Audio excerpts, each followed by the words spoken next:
identification officer, okay? Yep. So just have a seat in the corner and I'll just kind of explain what's going on here. This is Rick Terrio. He's a forensic identification officer I was telling you about. This is Nate. So what we're going to be doing right now, it's called a search incident to arrest. All right, just so you know, we're in an interview room and we're being audio and video monitored. Okay? I'm aware. You're aware? Okay. I know you were able to speak with duty counsel when you got here initially. Okay, so I'm going to go over everything that, just so you have a full understanding of what your status is right now and what we're going to be doing. Okay. Well, I have some idea, but okay. Yeah. All right. You were arrested for a couple of different. Well, initially, from what I understand, you were arrested for dangerous operation of a motor vehicle. Do you recall that? Yes. And then it was upgraded to murder. All right, okay. So things have changed a little bit since then, all right? So I'm going to go over that with you, all right? Okay. Okay. And I'm going to read it right from my book here, okay? Some of the at that time, I believe one person had been confirmed dead. So since then, it's now 4 people have been confirmed dead, okay? Another person was injured, all right? So you are under arrest for 4 counts of murder and 1 count of attempt murder. Okay. It's my duty to inform you that you have the right to retain and instruct counsel without delay. You have the right to telephone any lawyer you wish. You also have the right to free advice from a legal aid lawyer. If you're charged with an offense, you may apply to the Ontario Legal Aid Plan for assistance. 1-800-265-0451 is a toll-free number. That will put you in contact with a legal aid duty counsel lawyer for free legal advice. Do you understand that? Yes. Okay. Do you want to call a lawyer now? Well, maybe eventually, but I already talked to one legal counsel, and I know that people always say don't talk to the cops, don't talk to the cops, and I know that I know this is all fake. I know you're just trying to get information. I know that. Before you say anything else, I just want to give you a little bit more information, okay? I read your rights again to you because initially you were arrested for 1 count of murder, and now it's 4 counts. So there's a difference. There's been a change in what we call your jeopardy. I understand. Okay, so I wanted to make sure you're aware of your rights in relation to the 4 counts of murder and 1 count of attempt murder.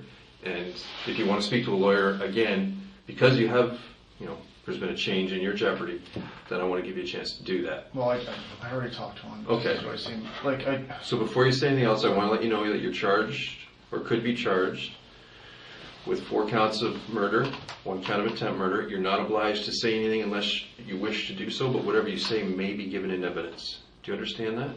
Yes. Okay. Now here's one more thing for you before we get going here.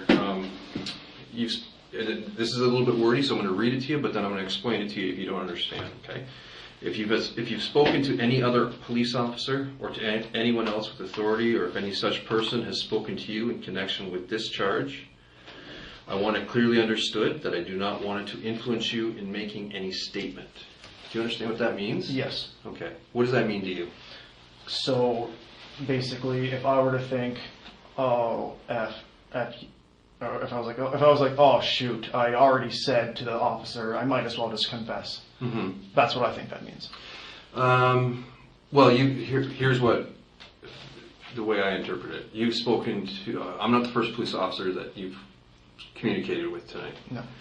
So, police officers have a level of authority in the community. All right, so that's a fact, they do. Yeah. And I want to make sure that nobody with any kind of authority, be that a police officer or somebody else that you hold in some kind of authority position, has said something to you like, you need to talk to the police. You have to talk to the police. Oh, no. Okay, no one's made you any threats or any promises or anything like that about talking to the police? Yeah. No one has. Okay. You've been treated okay since you've been here? Yeah. No, I'm a little shaky, but just out of shock, but I'm fine. Totally understandable that you would be shaky. Yeah. It's a pretty serious deal, right? And okay. So I'm going to turn over to Rick, and he's just going to. You want to explain what your process is here, Rick? I'll get out of the way and move here with you. So simple for me. I am the technician in this process. So what I do is I've already taken some pictures of the property that you were brought in with, to the best of my knowledge. I'm going to take some pictures of you now. So sort of the old, like you're seeing on TV, the standing, face this wall, face that wall, face the back wall. And then I'm done with you. So it's a pretty quick process, okay? Do you want to take a mask off for it, or what? Yeah, I'm okay if you're okay with taking your mask off. I got it. 2 shots now. Okay. So, straight ahead.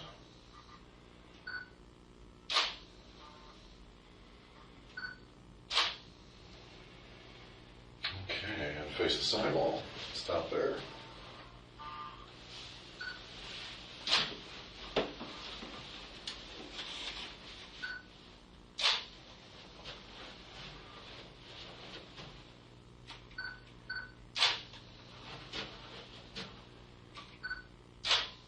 All right, face the back wall.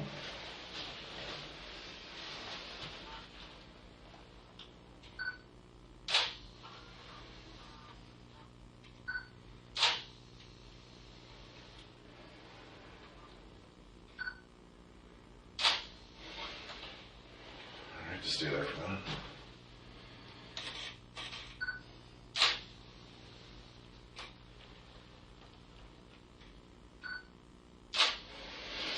Okay, turn to the right one more time. Face the side. Yeah, good.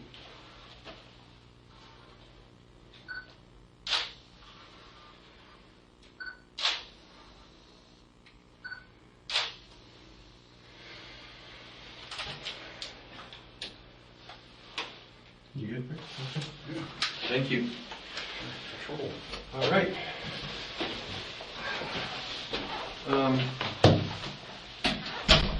Do you want a drink or something like that? Some water or juice? If you're offering, sure, yeah, I could just get a water, sure. You hungry or anything? We can pass that for now, it's fine. Okay. All right, I'm gonna go grab some water. I'll try and find you some shoes that are about your size. I don't have a great selection, but I'll do my best. Okay. Are you all right if I sit far enough away? Can I take my mask off? Oh, yeah, did you want me to put my back on? No, I'm totally fine if you're okay. No. No? Okay. But No, I don't care if you take yours off. okay. All right. Just hold tight. I'll be right back. Yep.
okay? Yeah, sure. Thank you. Thank you very much. No problem.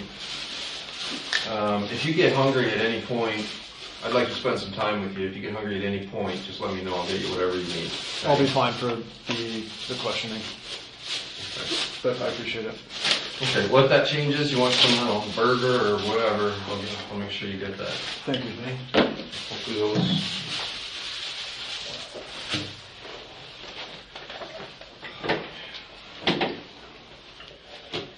So, you spoke with a lawyer. Are you satisfied with the advice you got from your lawyer?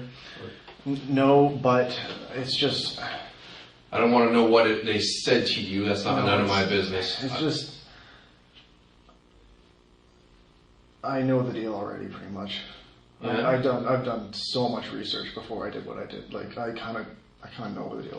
Like, Okay. Do you want to talk to a lawyer again? This is maybe later, but I'm happy to talk to you right now. Okay. I just want to make sure that because I'm not here to. I don't want to trick you. I'm not trying to trick Well, you. regardless of if whether or not you were or are, I am not. I'm not planning on being dishonest, or how do I put it? I'm going to be honest about what I did. I'm not going to try to. Okay. I'm not going to be trying to. Oh, how can I get a lower sentence or? Okay, I appreciate that. It's not because it's not at all that. It's a. Well, I'll explain, I guess, later when you're asking questions. But. Okay. I just, again, I want to make sure that you have advice, you've spoken to someone, they're aware of your situation, and that you're satisfied with the advice you get.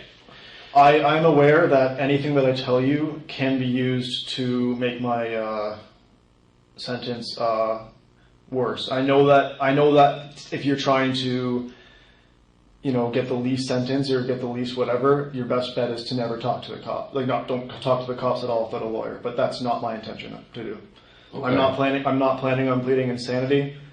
I'm not planning on claiming that I was in a psychotic state, or I'm not. I want the world to know why I did what I did. So I'm just gonna tell you. Okay, and like I'm a detective. I'm in the major crime section, so my job is to find out the whys and the whos and the whats and all that stuff, all the details. Yep. But before we do that, I want to make sure that you are completely aware of your rights. Yes, I know I have every right to not talk to you at all. I know I could just be quiet and not say anything. Exactly. And if I was trying to say, if I was like, oh, I regret doing that, I wish, I don't want to spend the rest of my life in jail, then what I would do is I would not talk to you at all, and I would get a lawyer and I would try to plead insanity. But I'm not going to do that. Okay. So just one of the things you said that just kind of maybe just tweaked my interest there is that you're talking about me trying to get a worse sentence or a lesser sentence. So that's just so you know, it's not up to me, right? Right, but what I'm telling you right now can and will be used against me. I'm aware absolutely. of that. I just want to make sure you're aware, and you've said it several times now. Yep. I just want it very crystal clear that you're. Anything you say to me is of your doing, all right? You're voluntarily telling me things, yep. Right? Okay, and I will not play games with you. I'm not going to try to trick you. My job is to find out those details and about what happened, things that happened, and why they happened. Yep.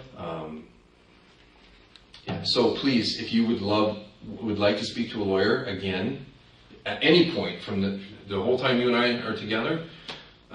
Please, just say the word, and I will get you out of here and get you in touch with a lawyer, okay? I'll let you know. Okay.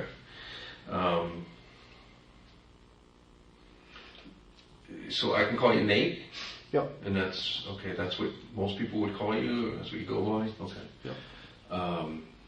My name is Micah, okay? Nice to meet you. Nice to meet you.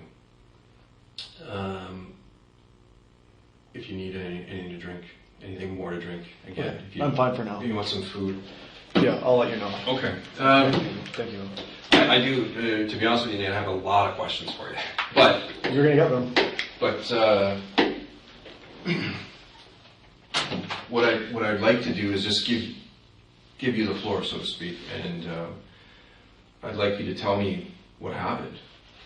But I'd like you to tell me what happened in as much detail as possible, as best as you can recall it. And I'd like you to start at the beginning, wherever the beginning is for you. That could be 20 years ago, it could be 3 hours ago. I have no idea, as I wasn't there, but wherever it is for you, you start and you go right through till the end, wherever the end is for you. Okay. And I'm not going to say anything.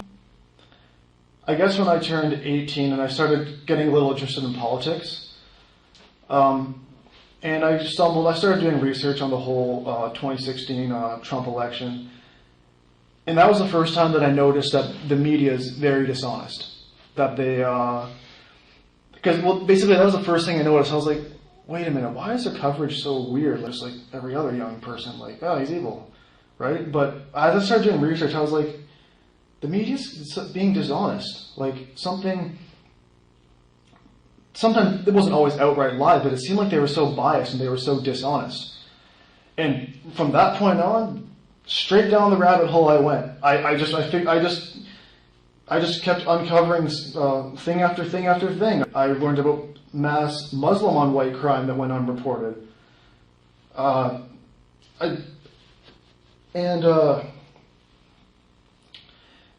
So it made me, and I just, I always kept these things to myself because, you're always afraid of, being called a racist or whatever, because you can be violently attacked, or a lot of bad things can happen if people think you're racist. So I really kept these things to myself. I became a bit of a recluse, I guess, because I spent a lot of my time just, But, once I started, the moment I was 18, the moment I realized that the media was a bit dishonest, because I always just assumed it was just the news. But the moment I found out the media was dishonest, it was just straight down the rabbit hole. It's just one thing after another that they do. There's,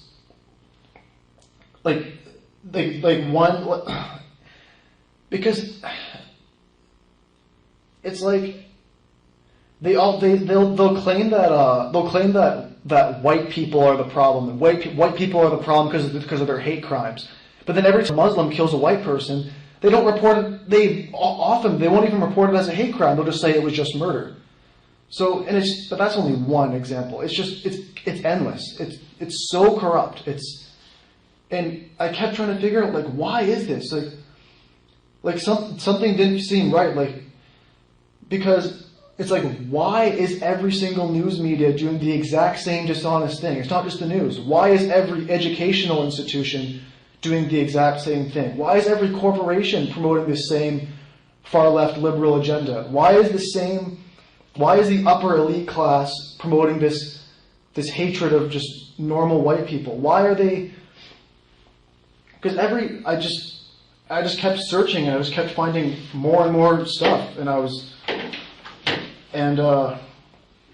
but still at the time it was it made me angry, but I couldn't handle it, because if I was ever okay, let's figure out some unreported crime that doesn't get reported, because here we go again, the media's hyping up some stupid, it's not even wrong that they're reporting it, but they'll only focus on one white on minority crime. They only focus on that to mess with the public and hype up the public and deceive the public into thinking that it's white people that are the violent ones, when it's the other way around. That's completely disproportionate.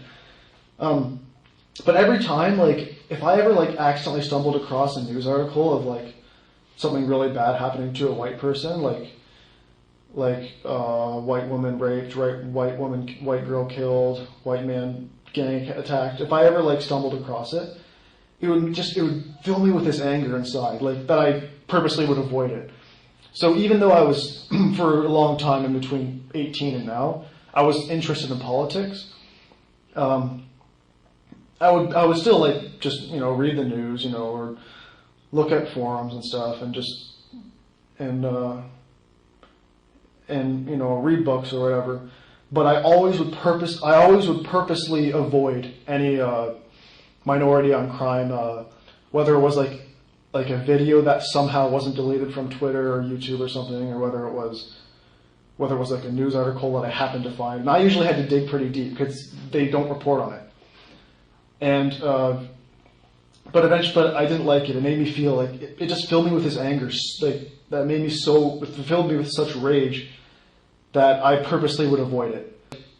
I was so depressed and so like, oh, what does this world come to? Especially because I had been around the time I had been doing online school in my house for so long. I was just going insane. Like it was just, I felt like I was in jail because just always in my little apartment, never leaving. Never, because the schools were closed and everything was closed.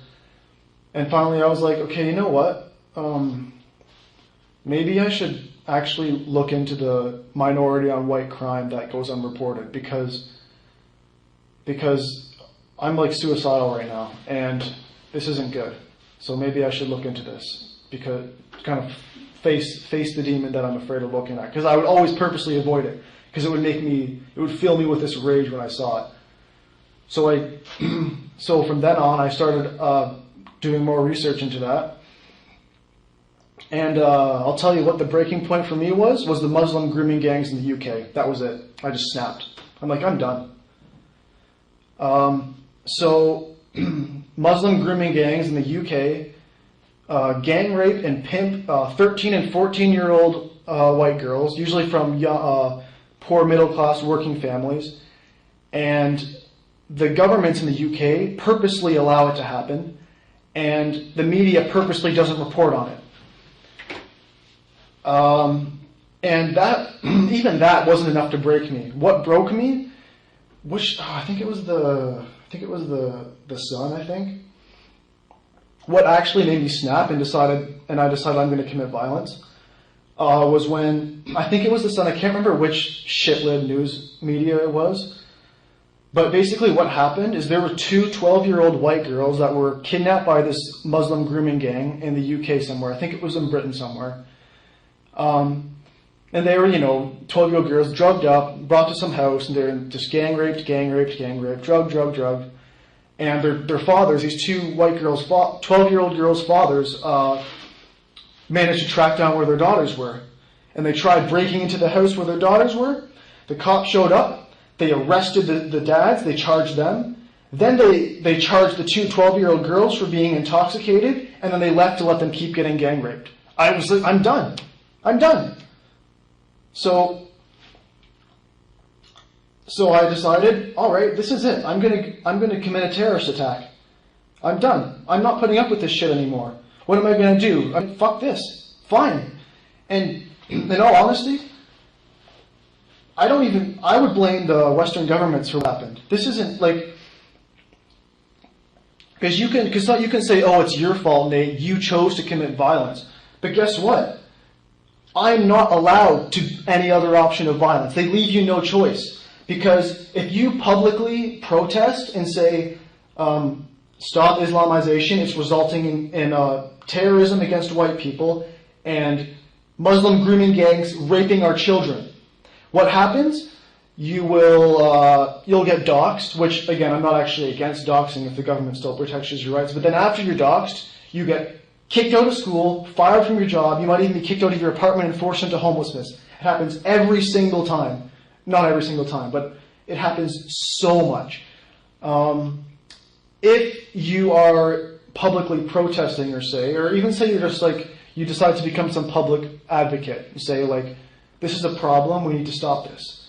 Then what happens to you is, what often will happen is minorities will attack you in the street, or Antifa will attack you in the street, and then when you try to defend yourself, the government throws you in jail and charges you for violence. And then all the news media starts saying, oh, white supremacists committed violence. White supremacist attacks innocent Antifa.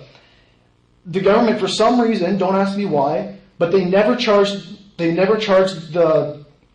whether it's like minorities that attack these if like minorities attack white activists or whether it's Antifa. The media always covers for them, and then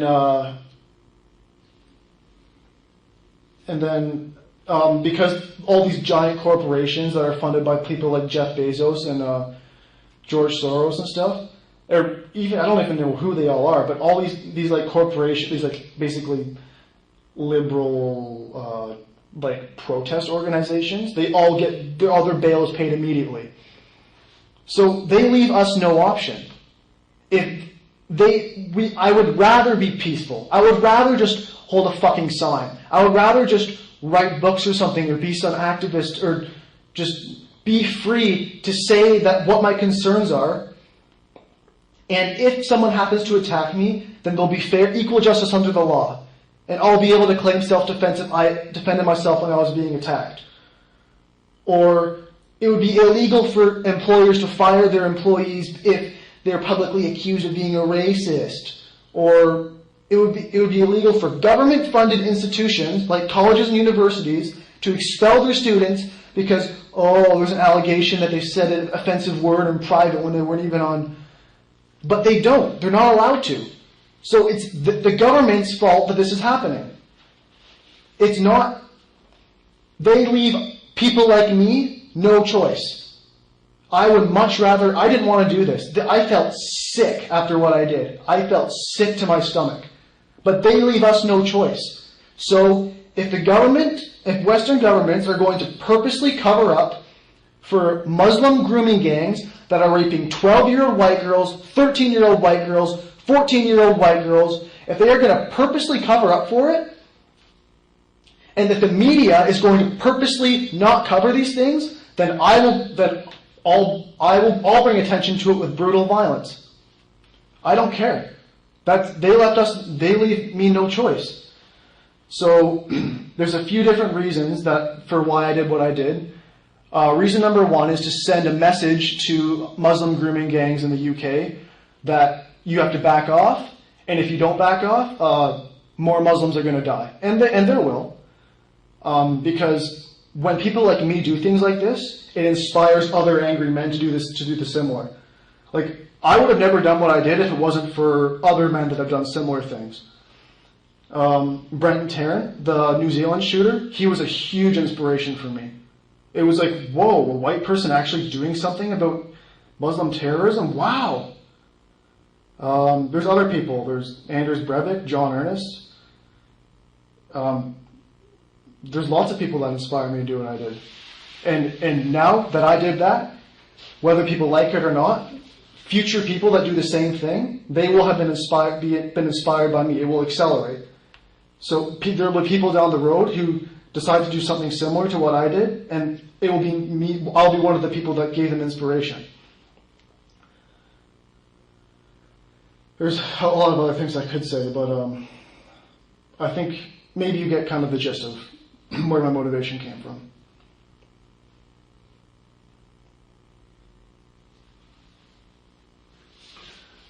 Okay. Well, I want to hear it all. I want to know everything. Yeah. So well, I kind of went on what a bit of a else sorry, I went on a bit of a rant there. No. Yeah, it's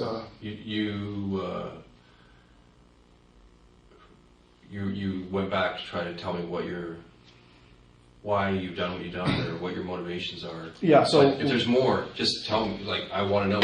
Okay. Well, there's a list of reasons why I did what I did, but reason number one was to send a warning to the Islamic grooming gangs, wherever they are. Most of them are in the UK, but send a warning to them that if you don't back off and stop, more Muslims are going to die. So that was reason number one. Reason number two, it all really ties back into that, honestly. But I also want to prevent something like that happening in Canada, obviously, because when there are a lot of Muslims in countries, that will happen. And the UK has the most Muslims, and that's where it happens. It's not just the UK; all over Germany, Australia, it happens. I think even New Zealand, and Holland, it happens. It was also for revenge too. I want revenge. I wanted revenge for all those white girls, young white girls especially, that have been gang raped and pimped out by those disgusting gangs. What I did is revenge for every single one of those girls. I'm half Dutch. It happened in Netherlands too. I don't know if it's probably still happening. Young schoolgirls getting trafficked by these Muslim grooming gangs in the Netherlands. That's revenge for them too, especially. Revenge for Ebba Ackerland, the 11-year-old white girl that was walking home from school when a Muslim crashed into her with a truck and ripped her body in half. And then afterwards, her grave kept getting vandalized.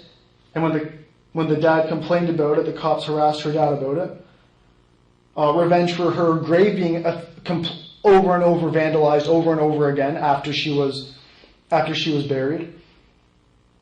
What else? Revenge for the recent Islamic terror attack in the shopping mall in the U.S. I can't remember which state it happened in, but some Arab went into a shopping mall and killed 10 white people, including one young white girl as well, along with a bunch, but they're all white that he killed. But of course, he's not reported as being some anti-white terrorist. Just a random shooter is what he's treated as, and what the public will believe, because the public isn't really capable of understanding that the media is lying.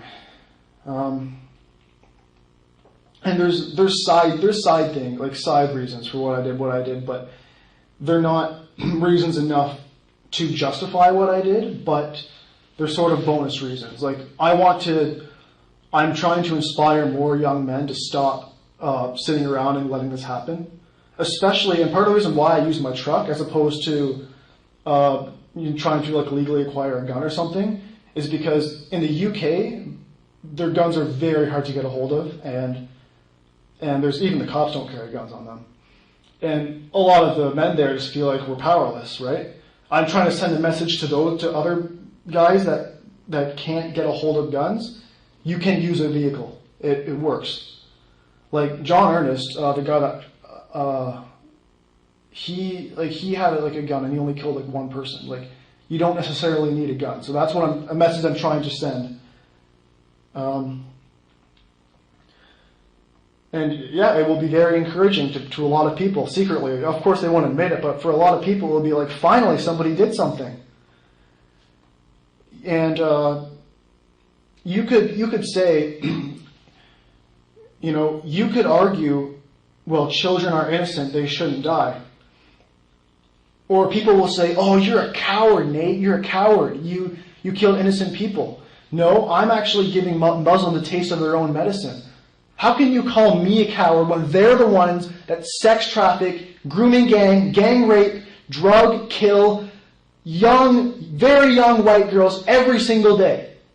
They're the cowards. They're the ones that target naive girls that don't know any better. They're the ones that go into shopping malls and shoot random white people. They're the ones that are the cowards. I'm just giving them a taste of their own medicine. And don't get me wrong. Like, because originally I was going to go on a rampage, but after I felt so sick to my stomach after what I did. It was surprisingly easier than I thought. Like, because I thought I was going to keep hesitating, because I kept hesitating and hesitating. I was like, oh my god, I can't do this. But when I actually stepped on the pedal, like, it was actually surprisingly easy. But as soon as it happened, I was like, fuck this, I'm surrendering. Because don't get me wrong, it was very distasteful. It was very damaging to my soul what I did. But that's what the only thing they're going to respond to. You have to be extreme. If like they don't respond to anything else.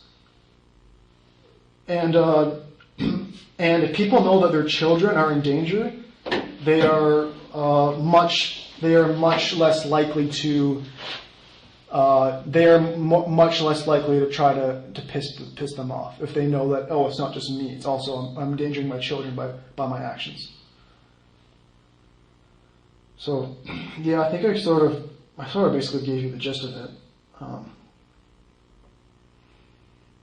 But yeah, I don't regret what I did. I feel like I had to do it. I didn't want to do it, but Western governments don't defend my right to free speech. They don't defend my right to, because I would have much rather have been peaceful, but Western governments don't allow that. So they leave you no choice.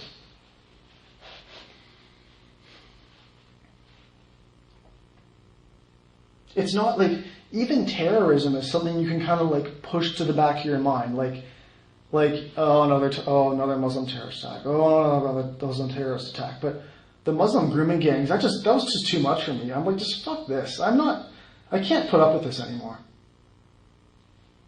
And most white people today, they live in this individualism. They live in this, what they do is they basically think like, oh, just don't think about it because it's nothing to do with race. It's just an individual.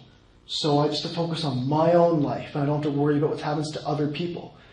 And that's a wrong way, that's a destructive way of thinking, because you keep thinking that while you keep on becoming a minority in your own country, and you keep seeing the anti-white terrorist attacks and rapes and murders getting worse and worse and worse. You're just deceiving yourself when you do that. It's like how can somebody in the UK like see all these? And by the way, they are targeting white girls because they don't do it to their own people. They are targeting white girls on purpose. They have it because they have some like historic revenge desire from the Crusades or whatever. But how can you as a white person just see that happen in your own country and keep on saying, well, it doesn't matter. It's just the problem of the individual. It's just that individual Muslim's bad. So it's just a problem of an individual. It could have been anybody. It could have been a white gang, rape gang. Like, they're just so stupid. They just, with this ideology of individualism, they deceive themselves, basically, from what I can see. Like, if you don't collectively resist something and say, no, I'm going to defend my people, then you're just living a lie. This is what I would argue.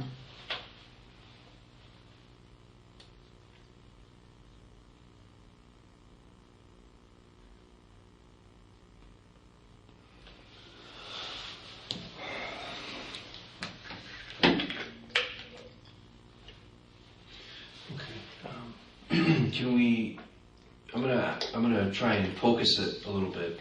Yep. Because we've talked a lot, or you've talked a lot about what brought you to this point. Yep.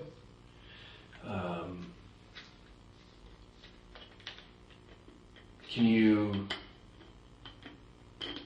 just take your mind back to yesterday? It's almost after 2 a.m. So, yesterday, take me through your day yesterday. Saturday? No, so it's now Monday morning. Sunday? Sunday. I just worked like usual. Okay. So just start at the beginning of your day and take me all the way up until right now. I was just on my way home from work, and I saw some Muslims walking down the street, and I was like, well, I guess if I'm wanting to send my message, maybe now's a chance. And I hesitated, and I went home, and I paced around, and I was like, I'm done putting this off, I'm just going to go do it. I just went and did it. It was surprisingly easy, because if you ask anyone who grew up with me or knew me, they would all describe me as maybe not a nice person necessarily, but they would be utterly shocked at what I've done. They had no idea. I don't think anyone would have had any idea what I was planning. So this is not like I don't know if like people are going to try to frame it this way, but this was not like a psychopathic desire just to kill innocent people. This was politically motivated, 100%. But it's, especially when there's so few other people that seem to be doing anything, I really had to force myself to do it. It was not, I took no pleasure in what I did. After I did it, I felt relieved, like, oh my God, I finally did it. But it's not something that, it's too bad that it had to come to that point, I would say.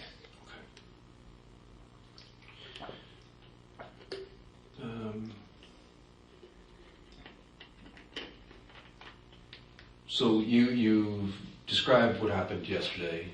very briefly. Well, there's nothing special really. I just decided that because I kept thinking about doing it and thinking, but I kept hesitating, and I hesitated so much, and finally I was just like, fuck this, let's just get this over with. Okay. So, if you take, and this may be impossible for you to do, but if you take the motivation, the reason for doing it, out of it for just a second.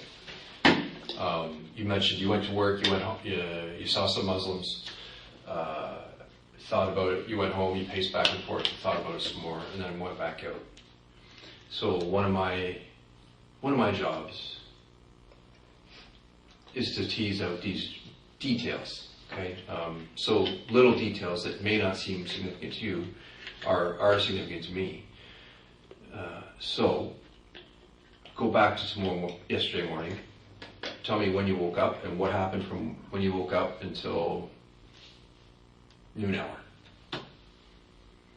I honestly, I don't think I could tell you anything out of normal. Well, I felt pretty gross in the morning, but I felt pretty gross. But I wasn't actually expecting that I was going to do it yesterday. I didn't think that was going to be the day I did it. Okay. So where do you work? Oh, I don't think I work anywhere anymore. But you mentioned going to work yesterday. Yes, I worked at Grey Ridge Eggs. Just as a... Grey Ridge Eggs? Yeah, just a egg factory. Where's that at? In Strathroy. Okay, where do you live? I lived in London, in downtown. Okay. So what time did you wake up yesterday morning? 8:45. You mentioned feeling gross. Yes. Why is that? Because I had gotten pretty depressed on Saturday, and I had taken a bunch of shrooms. Okay. Okay. Thanks for being honest about that. Well, it was like 3 in the morning Saturday. So technically it was Saturday, even though it was sort of like Friday night. But I sort of had a cynical breakthrough after that happened, and when I came out of the high, I decided that I was kind of wrestling with myself and what I'm like, sort of like, I guess I was just wrestling myself. And when I woke up, I was like, yes, I am sure that I want to do this. And you woke up Sunday morning? Yeah, well, I slept during the day Saturday because I was up all night, obviously. But I slept during the day Saturday, and then I woke up for a while and went to sleep again, and then woke up. Yeah, and then I woke up at 8:45 in the morning. Then what? I had a shower and went to work. What time did you start? 10. How did you get to work? Driving. You drive from your apartment downtown to Strathroy? I did, yes. Okay. You start work at 10, you said? Yeah. Okay. Then what happened? Just a regular day. There was nothing. I still felt tired and shitty, sort of. Even though, I don't know, maybe there was still some come down effects, but it was over 24 hours, I think, so I don't think that could have had anything to do with it. Yeah, I know there's going to be a lot of people that are going to try to claim that it was because of psychedelic drugs he did it, because they're not going to want to get demonized like people who are conservative or people who are arguing against, Islamic terrorism and stuff. They're going to be not wanting to be associated with me, so they're all going to try to say that, but I don't believe that was the cause. What happened at work yesterday? It was honestly, I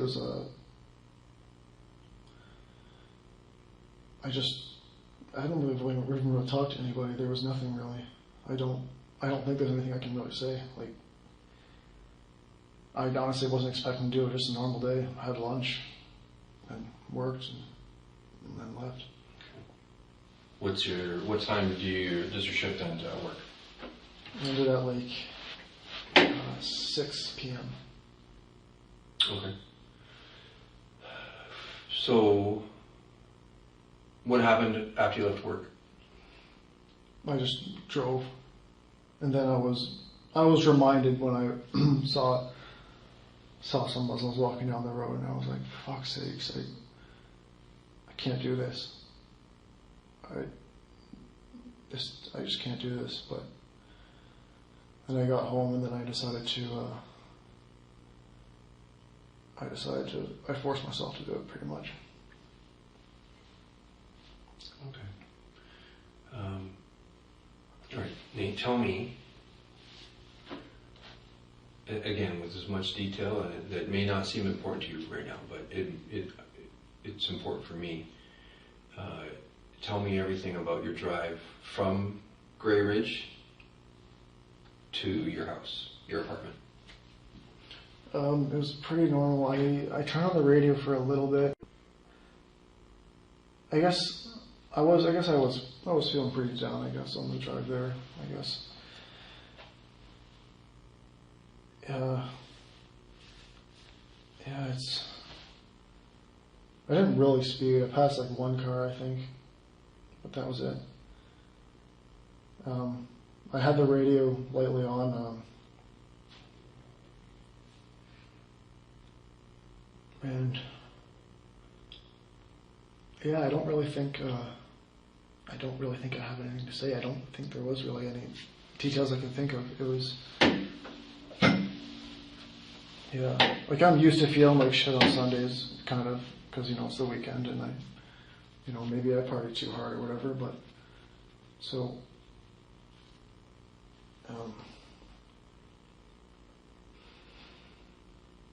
but yeah, I decided that I was ready to throw my life away I don't even consider it throwing my life away, but I was ready to, in that sense, throw my life away for what I consider to be a greater good. All right, I'm trying to get an idea, a timeline, and all, your motivation for sure is important, but what route did you take to get home from work yesterday? When I say yesterday, I mean Sunday, because technically it's Monday right now.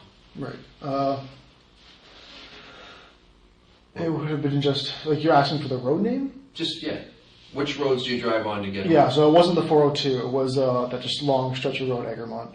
Yeah, okay. Yeah. That was the way.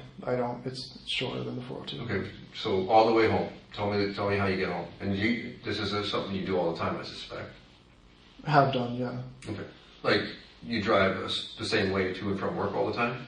Yeah, it seems so weird to say it like in a present tense, but yeah, it was, yeah. Hickory Drive, right on Egremont. Yeah. And then, then if you want to take a shortcut, right on Nairn, right on Hyde Park, left on Oxford, right on Wonderland, left on Riverside, and then I'm basically home. Okay. So you left there at 6 p.m. You took that route to get home. You mentioned you saw some Muslim people on the way home? Yes. And that reminded you of these things that you've been feeling? Yeah, I knew that I felt like I was being a pussy putting it off. It was tiring to keep putting it off. Okay. Where did you see those people? It was on Hyde Park Road. Yeah, it was on Hyde Park Road. No, it was on Oxford Street. I think it was on Oxford Street, yeah. It was on Oxford Street at a light. I can't remember which light it was at, but it was at a light. Okay.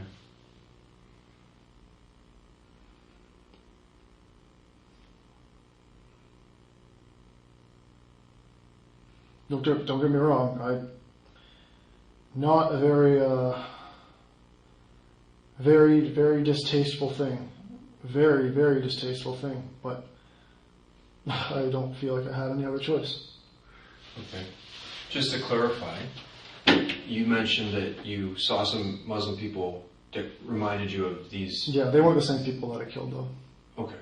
Just saw them, drove by them, and went home. Yes. Okay. Tell me everything that happened once you got home. As much detail as possible that you can remember. I know that a lot's happened since then.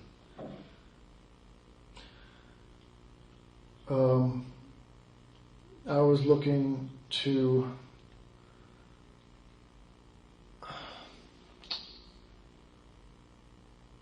I ate a little bit and yeah, paced back and forth for a little bit thinking about was I ready to do it? Was I ready to do it? And then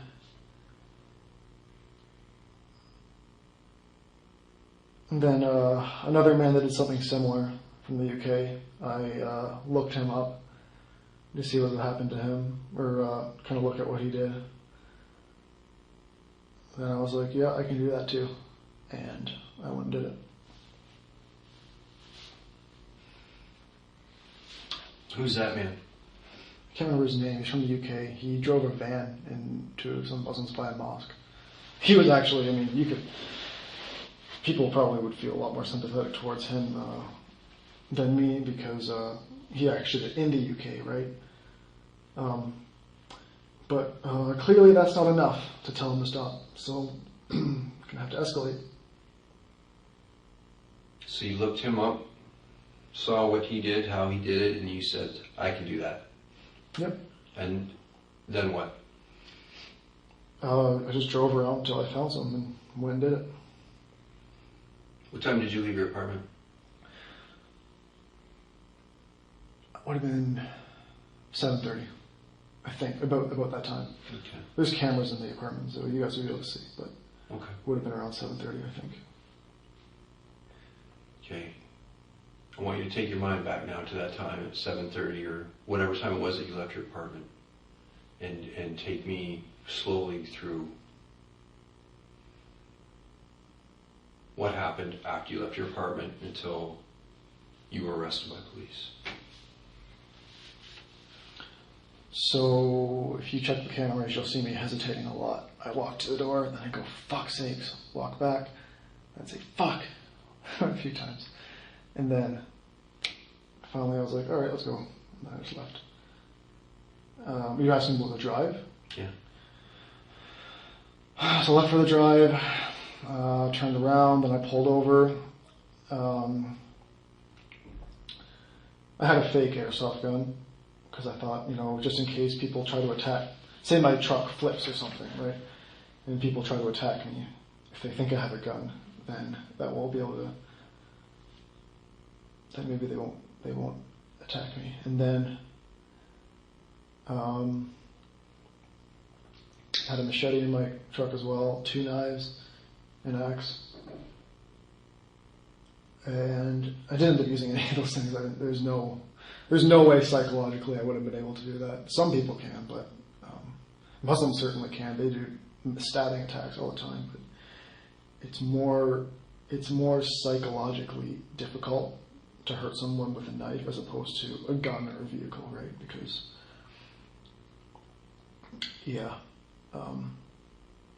I pulled over, put on my bulletproof vest, put on my helmet, and I can't tell you all the streets that I drove down, don't remember, but I basically just drove around looking. And it was way easier than I thought it was going to be. Like, I thought I was going to chicken out and not do it, but it was surprisingly easy. But as soon as I crashed into them, I was like, what the fuck? And I just was like, I'm going to surrender. I'm not going to go on a rampage. This is enough. I drove around until I found like a parking lot. Like, I wanted to ask someone to call the cops because I didn't have my phone on me. And I pulled over and I found a taxi driver and got him to call the cops for me. And then I admitted to the cops. I was like, yeah, I did that on purpose. I guess I was sort of. I mean, I guess I would have looked excited at the time because it was more like a sigh of relief, like I finally did it, because I didn't think I was going to be able to. Because I've seen people, like I've seen a video of a guy totally failed. There's been so many guys that have been totally failed. Because what usually happens is they'll be really mad, and they'll talk online, and the feds will get them. One guy from Germany tried. He wasn't doing the same target. He was trying to shoot up a synagogue or something, but he totally failed, and he made a bit of a fool of himself, I guess. So, yeah, I was like, I just kept thinking, yeah, I'm gonna just fuck it up. But once I actually went through with it, I just was like, all right, that's enough. I did what I wanted to do. The message, I'm pretty sure that the message is probably pretty strong now. I'm gonna surrender now. You don't know the roads you drove down to get to where you... No, I can't remember. I wasn't really like, yeah, I'm not really gonna.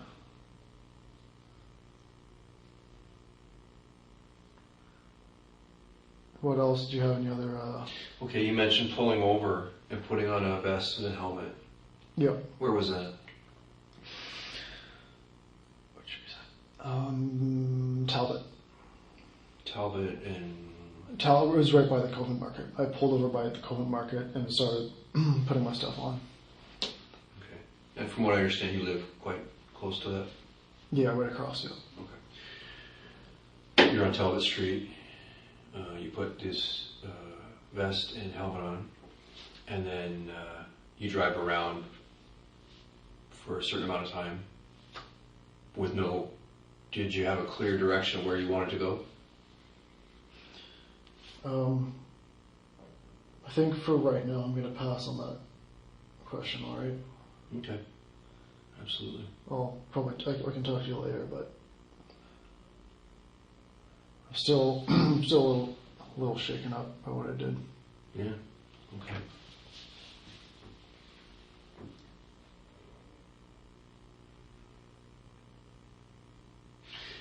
You ended up out in the Hyde Park area. Yeah. Okay. Tell me what happened. You've mentioned several times about whether or not you'd have the courage to do it, or this it that you were planning on doing. Is it?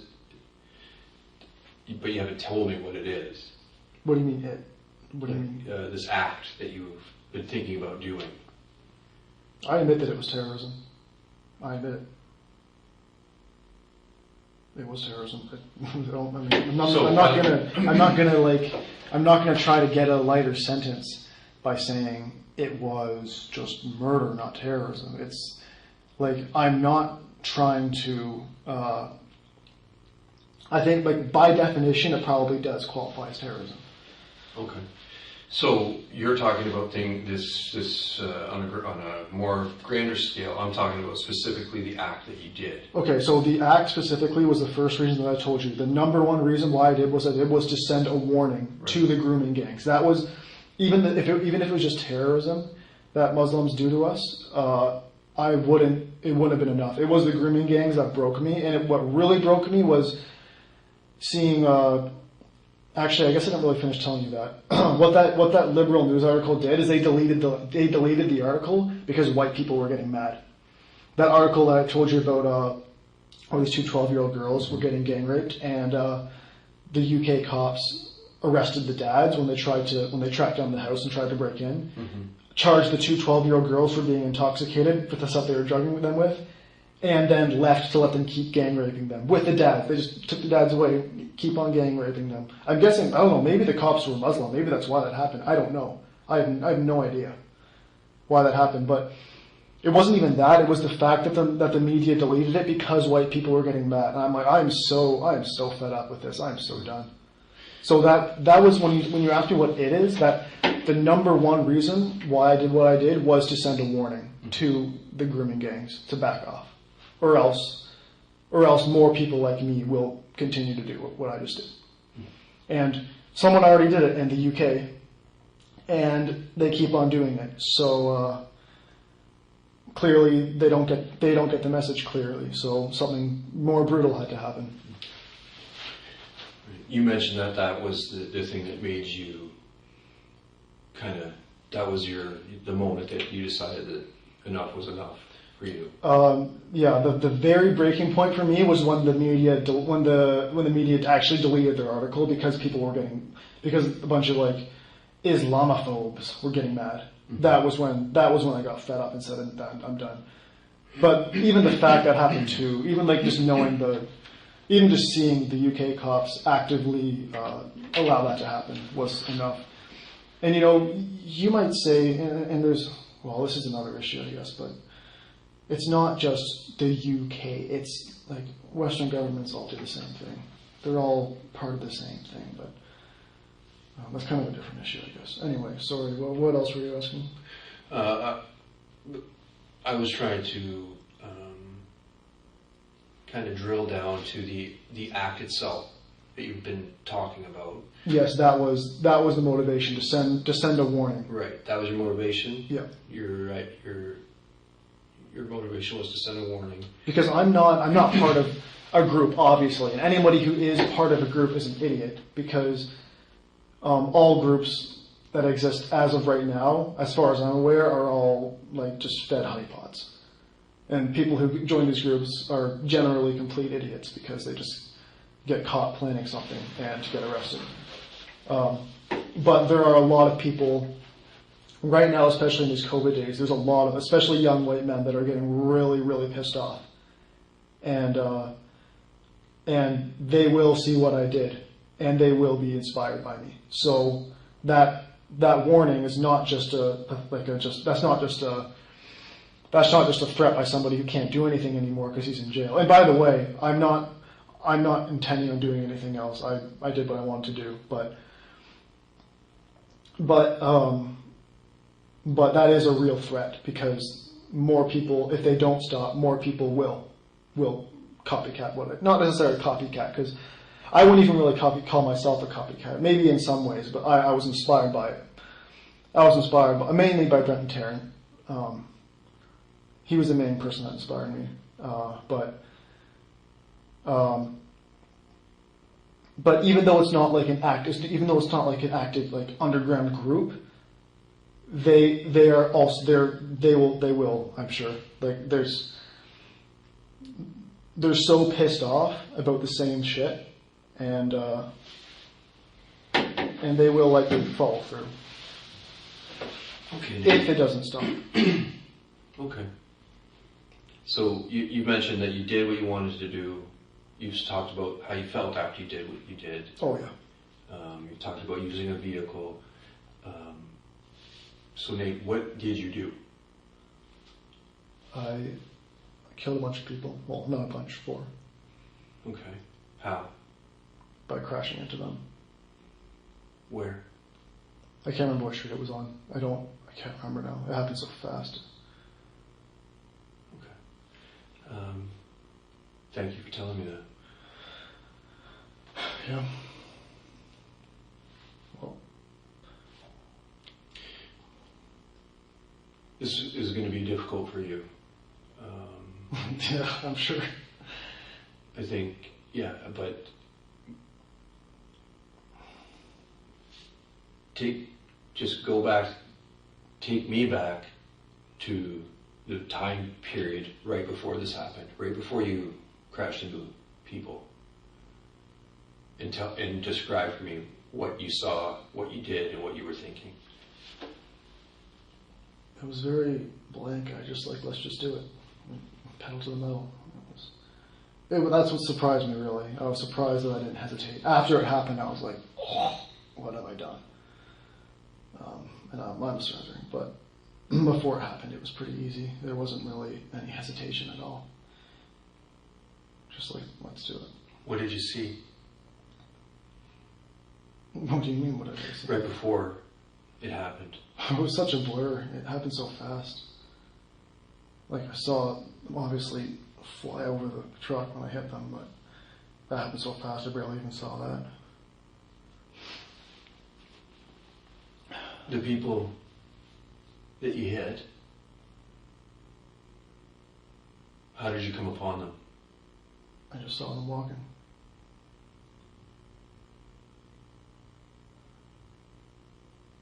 You saw them walking and made a split decision? Yeah. Did you have to? I mean, I was a ticking bomb ready to go off. Like it could only go on for so much longer before I did something.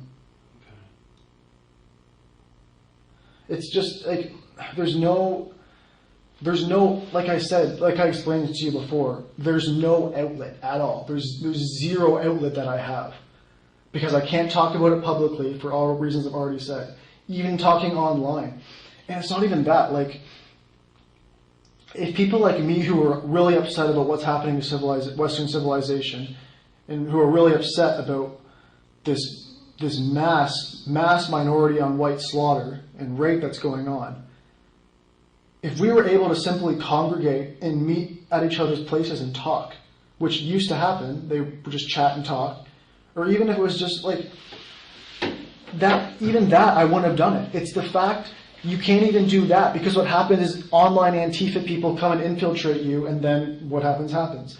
People who aren't even violent, people who, like, again, censorship and tyranny and Western tyranny leads to violence. They give the government, the establishment, if you say it, gives me no outlet. I have nowhere to go. I have nowhere to physically meet with like-minded people who also want to, activist and speak out against what they feel is wrong. There's no, you can't publicly be a public activist for reasons I've already explained. You have to be even careful. Like, what did I see? I was doing some research yesterday, I think. What happened? Yeah, there was just this group of guys, and I think it was in Finland. I think it was in Finland. I can't remember what country it is.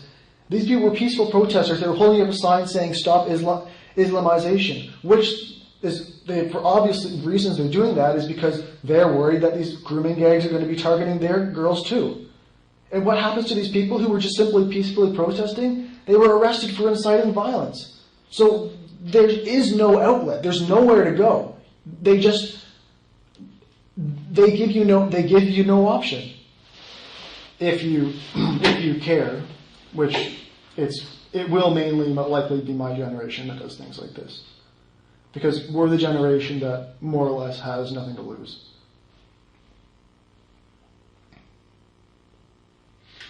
I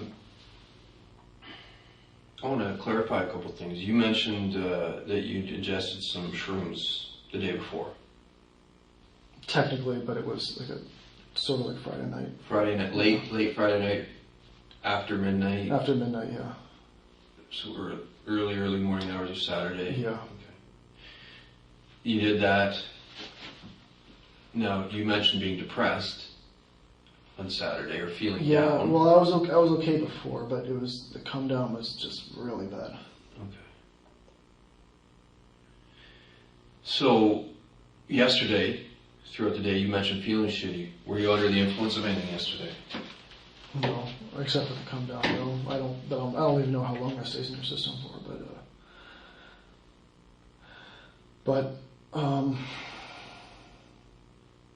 no, I didn't take anything or nothing. No. It was just otherwise a normal work day for you. Yes. Felt bad because of the come down from taking shrooms the previous. Yeah. Well, the thing is, I used to be pretty suicidal until I saw this video of this shitlib professor in some college or university, and he was like, so I hear a lot of young white men are committing suicide, and I got to be careful with what I say here, but I'm like, yeah, great, and I'm watching that and I'm like, wait a minute, what the hell? So they want us to do this? They don't see it and say, oh, that's sad. They actually want this to happen? Why would I play into their hands? So that was a big thing for me that kicked that thought to the curb kicked that thought right to the curb, because I'm like, hold up a second, they actually want us to do this. And Nate, how are you feeling right now? And I know that's may sound like a stupid question, but physically, are you okay? oh, I'm physically fine. It's mentally probably going to have to digest quite a bit, Yeah. but When we first started talking, you said that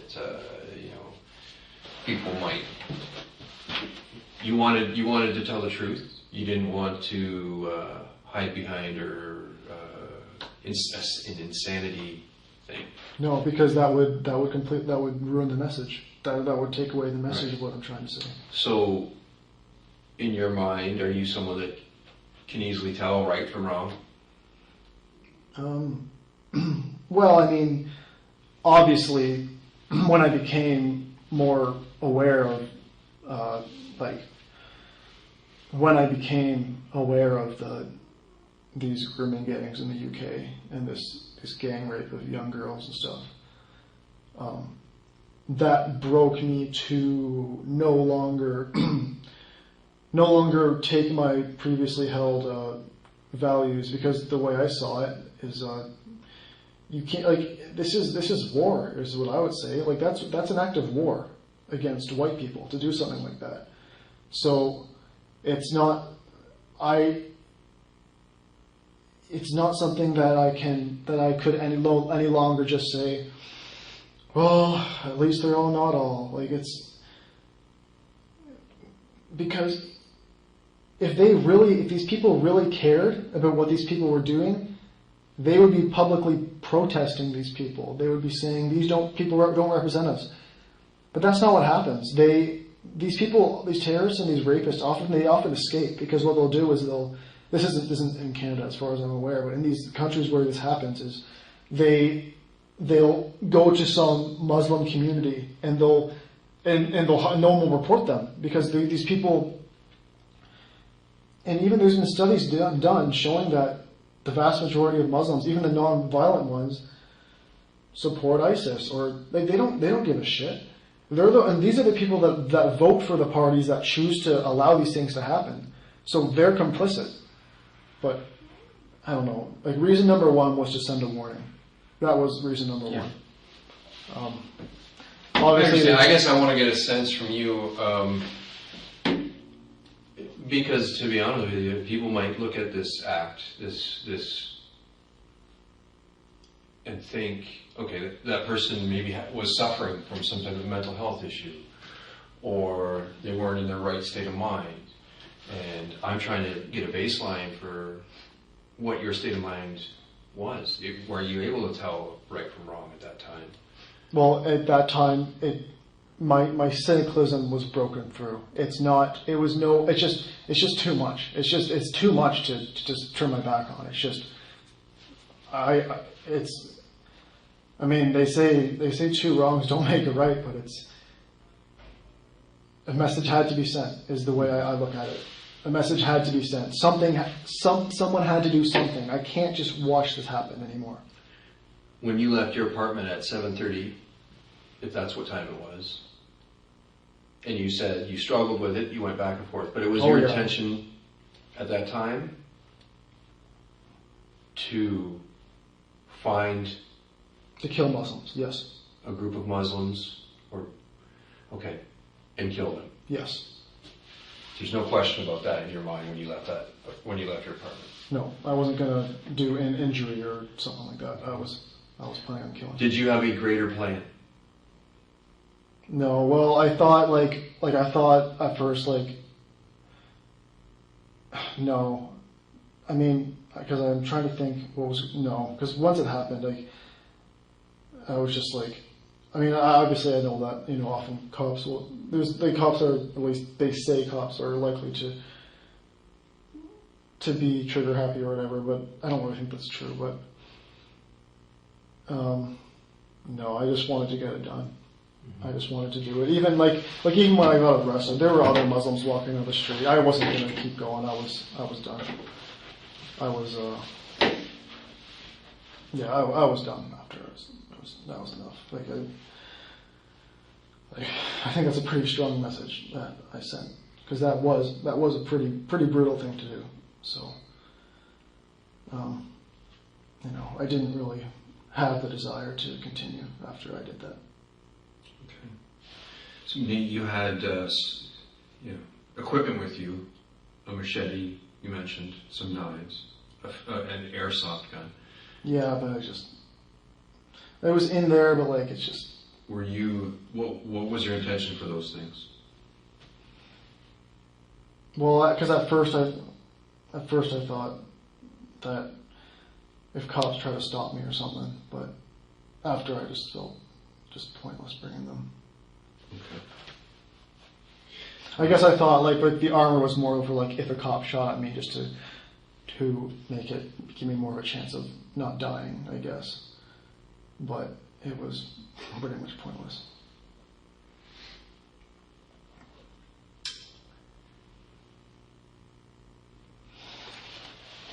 You know what? We've been talking a while here. Do you want me to want something to eat? No, it's okay. Are you okay to continue talking to me? Yeah, some questions I might just say I pass. But you can keep asking me questions. That's completely your right. Yeah, but you can. You said you were feeling shitty yesterday.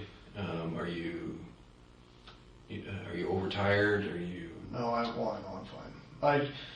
It's all. I mean, I guess because I was saying that I was depressed or whatever. I guess that could be used as something as saying it wasn't in his right mind. Once again, it's this situation where they're making it so that. They're taking away options so that people have no choice but violence. When they take away your right, the ability for you to peacefully protest. And you can say, oh, well, we do free speech, but we don't, because as I said to you before, your life will be ruined if you do make your beliefs publicly known, and you'll be ostracized from your society, and the government will not defend your beliefs. I've seen it happen so many times, and I've decided I'm not going to be one of those people. The government makes it so that makes a situation where there is no other possible outcome but violence. Is it your belief that your stance that your beliefs are not racist? Racist. Well, the thing is, the definition of racism has changed, right? Because originally, I guess back in the civil rights movement, right, the definition was basically hating people for the color of their skin, right? But that's not what racism is classified as now. It's just any consciousness of white people at all. It's any racial consciousness of white people at all. They're not allowed to have any. But all minorities can. So rather than saying, no, I'm not racist, they're the real racists, I would say, yes, I am a racist, and also all minorities are racist. Because again, the definition has changed. And I'm not going to, beat around the bush to try to not get called a mean word, right? Because regardless, because I don't make definitions of words, right? So I understand, okay, the modern definition of racism means any consciousness, any racial consciousness of white people whatsoever. I mean, hell, they've even made articles saying, "Is your baby racist?" Right? Where if the white baby, prefers to be around white people, then right? It's just, but they use these hoaxes, right, and these different words, and they have them. And they manipulate the public, and the public, just your average person, they have these words associated with the metaphysically evil. So, to the point where the public hates people who are called racists more than they would hate when they would hate some rapist, right? Okay. Or some, I'm sorry, I probably didn't really answer your question clearly there, but. Well, I think I understand that But yeah, I'm what saying. you're saying. I think so. I think I Right. understand. Well, yeah. By definition, yes, it is racist. Yes. And you're saying that racism definitions changed over time. Right, but in my defense, I don't be one of those people who say, "Oh no, liberals are the real racists." No, I say, no. Every race is racist. Every race has a collective interest, and that's fine, and that's natural. It's normal to have collective interests, and if you feel angry because you see other white people getting young girls getting gang raped by these disgusting Muslims, that's not evil. You're not evil for thinking that. That's natural. And it's only in this modern society where people are so brainwashed to think that that's wrong. For thousands of years, European countries defended themselves. Okay. You've talked a lot about Muslim grooming gangs. Yeah, because that was the number one thing that Right. radicalized me for sure. And their abuse of young white girls. Yes. Now, what would your reaction be then to a Muslim grooming gang and their abuse of a young Muslim girl or a young girl of a different race? Well, I'm still against it, obviously. But even if they were doing it to, and I'm sure they do to some extent, but it's not at all the same to the same extent they do it to us. But even if they were to be abusing a member of their own race, if that's your culture or whatever, you cannot bring that here. Keep that in your own country. You can't. And that's why this multicultural society that we live in can't work. And everybody, and the smart people know that. They know that this is going to end in a disaster, and it already is ending in disaster. Because different cultures have different interests. And when you have these political parties that are coming out and saying, if you are a minority or if you are a non-white, we are going to give you free stuff. Well, yes, then obviously these minorities, the Muslims, yes, they will be voting. Obviously, they are going to vote for these parties that are going to give them free stuff. I don't care if that's legal. I don't care if that's legal. That's still theft. They're stealing money from white people and they're giving it to foreigners. Same when they say, oh, we're going to let mass immigration come in. I don't care if it's legal. That's an invasion. You can't just open up the floodgates because you know these people are going to vote for you. I think I went on another tangent. Sorry, I keep on going on tangents. But okay. No, let me bring you back then, Nate. What you mentioned that you ran over some people. Yeah. Who are the people that you ran over? I don't know. Okay. Why did you run over those people? They were Muslims, right? Were they not? I mean, I don't know who they are. well, I guess I really. Well, didn't I already explain to you? I thought. No. You explained to me that you ran over some people. But I explained to you the motivation, right? And why you did it. Yes. Yes, because I'm trying to send a message. Right. But you saw a group of people, and you ran over them. Why that group of people? Because they were Muslim. Okay. How did you know they were Muslim? Well, from the clothes. Clothes? Yeah. Anything else? It was their clothes. Okay. Can you describe them for me? I can't remember, man. I'm sorry. It was just happened in such a flash. Do you know how many people were there? No. Do you remember if there was any, approximate ages of the people that were there? I knew there were children. That's the thing. I knew it had to be. It had to be brutal. It had to be a very strong message. So yeah, I knew what I did.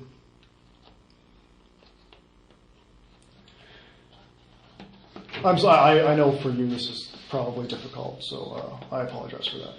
But, This is my job, and I love my job, and it's not always easy, but yeah, this isn't about me. I just want to check in with you about, have you changed your mind? Do you want to speak with a lawyer? Eventually, but We've been talking a long time here. I know eventually, but I mean, when you say eventually, you mean eventually tonight, or do you want to down the road? Because again, I want you to be completely aware of your rights. You seem pretty set on talking to me about this and telling your side of things. I kind of have told you pretty much everything at this point. Yeah. There's a lot of historical things I think that I'd like to ask you about to get a more full picture of who you Just are. know that I might not answer everything. But I'm gonna get a drink. Do you want another drink? Sure, thank you. Okay. Anything else?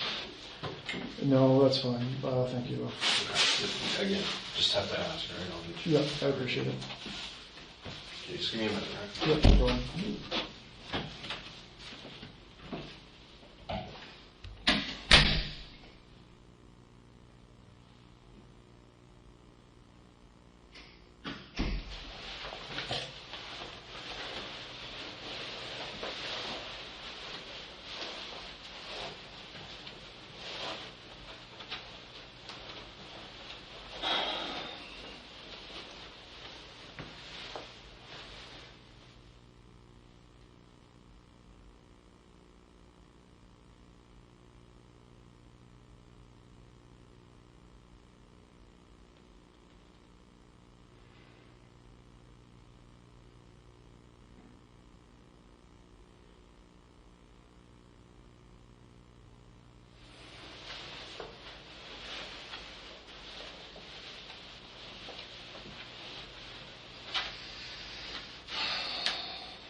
You okay, dude? Yeah, I was just walking. Okay. Sorry, I just caught a glimpse of you on our monitor. It looked like you were bending over like you might be ill. Oh no, I'm just walking. Sorry. I Okay. didn't mean to. All right, I'll be right back. Yep.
I don't know if I even got an answer from you about the lawyer thing. Did you Oh, want to it's all- speak with the lawyer guy? I'll talk to them later. I mean, I might not answer all your questions, but, because you said that I don't have to, You but, definitely don't have to. but you're welcome to ask Okay. what you want to ask. I wanted to ask, there's a couple things that stuck out in my mind.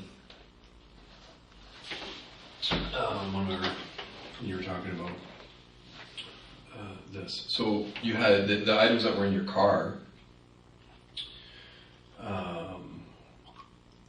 knives, machete. I'm assuming that the helmet and the bulletproof vest were in your car as well. When did you put those items in your car?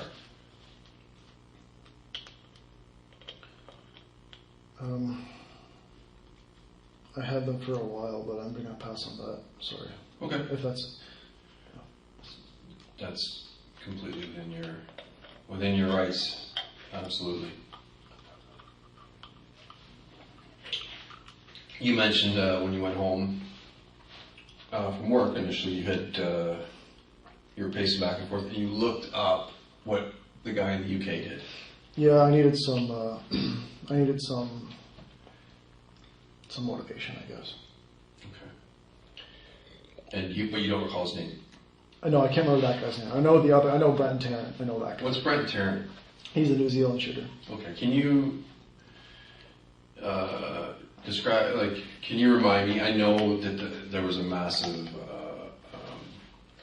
incident in New Zealand. Yes. It revolved around Muslim people. I'm assuming that's who you're talking Yeah, about. he was my main inspiration. What were his acts? First, he shot up 2 mosques.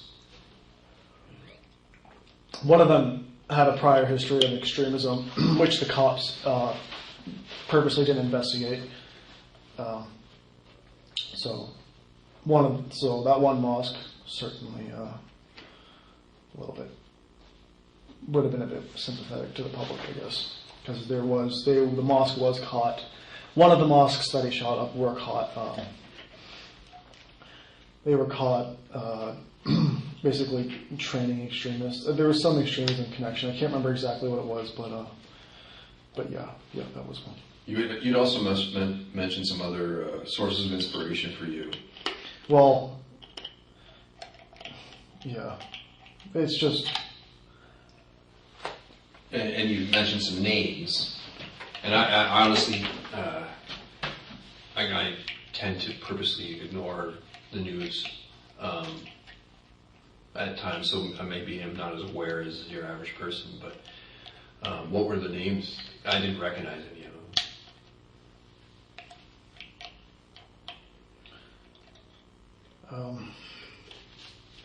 I'm going to pass on that for right now. Yeah. Okay. No problem.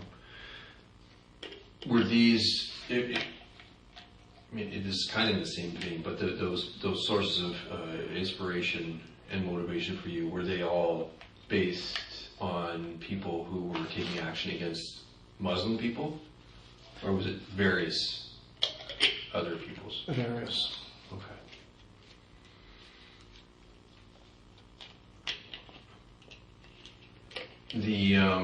The snapping moment, or the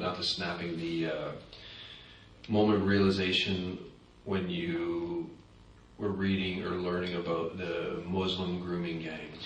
So yeah. When did you come to that, or when did that happen? When was March. that really? March? Yep. I started planning an attack in March. Right. But I started actually planning it in March. Okay. What kind of things did you do to plan it? I'm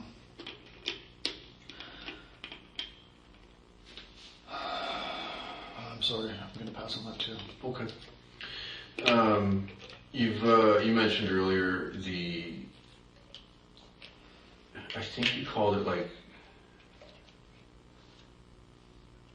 can't remember the term.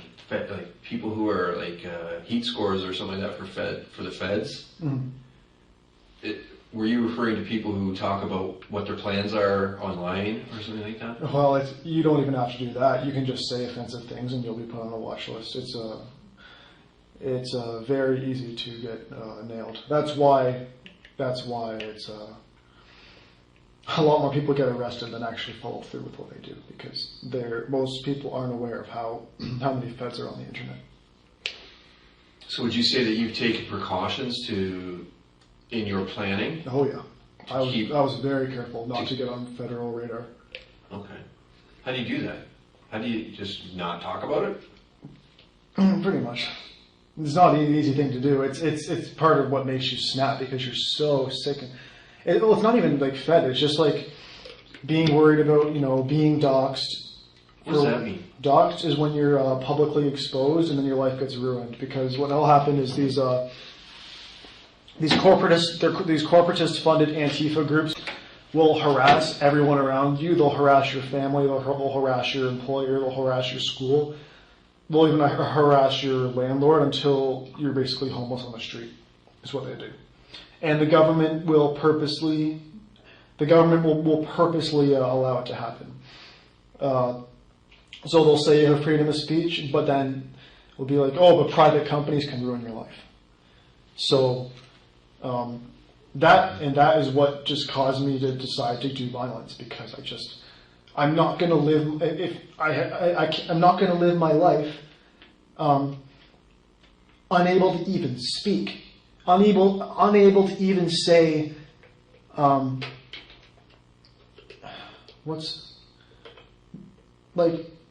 even act like even like I was telling you about earlier, like what happened in Finland, where these guys were protesting against like grooming gangs, like against the Islamization of Europe, and they were arrested for inciting hate violence, even though they were just holding signs.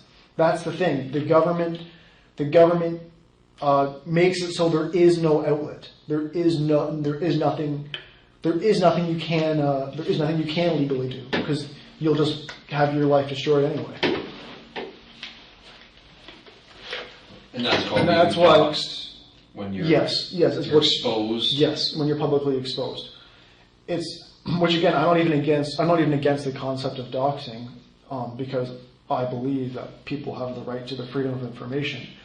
But if the government still treats you with equal justice under the law, it's similar, and I'm saying there is not equal justice under the law in any Western country. Nationalists are harassed, or the government will purposely allow them to be harassed and not protect them. So that's why I am coming out and saying they are the ones that are responsible for the violence.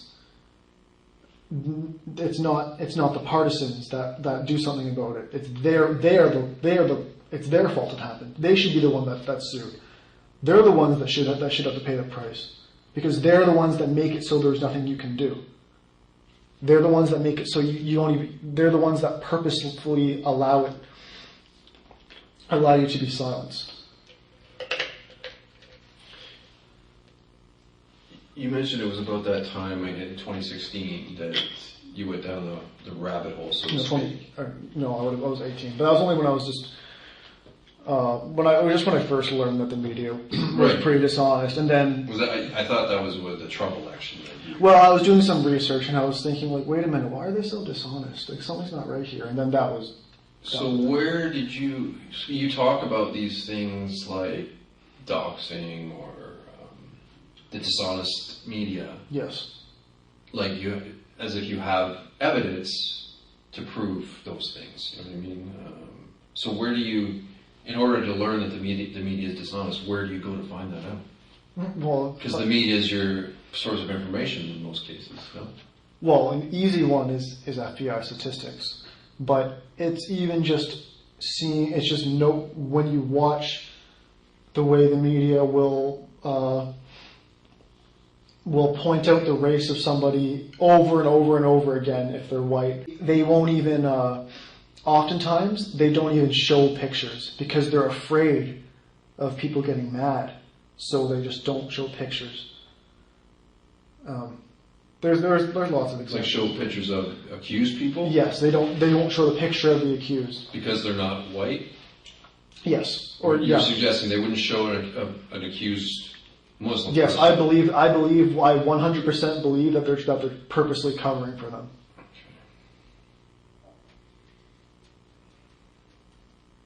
And it's obvious. It's hard to believe. Like it's hard. It seemed like such a big conspiracy, but that's what it looks like. That's almost every single corporation and media company seems to do the same thing. It can't be a coincidence. You live downtown, Yes. and you ended up pretty much on the edge of town, as far away from downtown as you can pretty much get, and still be in the city where this happened. No, I don't remember how long I drove for. What made you go back to Hyde Park? I'll pass on that for now. Again, if you want to ask me questions later, maybe I'll come back to you once I've talked to a lawyer. Okay. It seems to me that you are very interested in talking about the reason for all of this and the message that you're and That's the whole point of what I did, was Yeah. to send a message.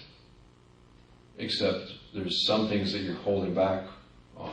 I mean, we've already talked. You said to me that you ran over people. You ran over them because they were Muslim. You thought they were Muslim because of the way they were dressed, and that it was surprisingly easy to do. I mean, that is pretty straightforward. Yet there's something that you're holding back from me. It's just not fun. I didn't enjoy what I did.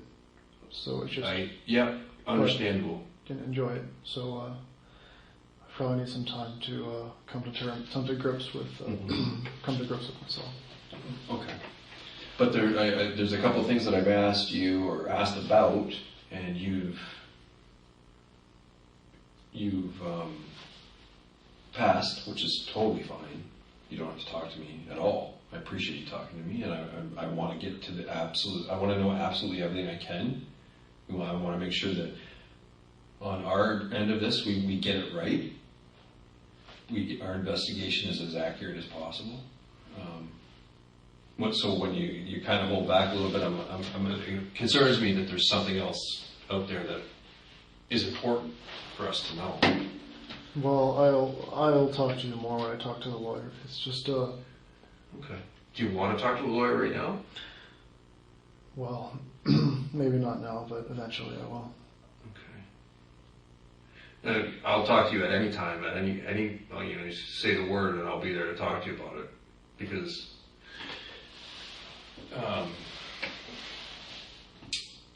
it's important. It's important that we know as much as we possibly can. It's important that we get it right. Was there?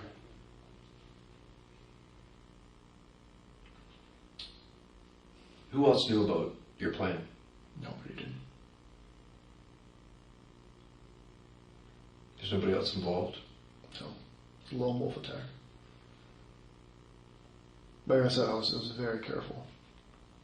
I've seen so many stories of people getting caught in their plans, so I was. What about your online presence? I was pretty careful there too. There's things, there's groups or people that you would talk to about this. Other like-minded people. I would never made an account. I know that the feds are able to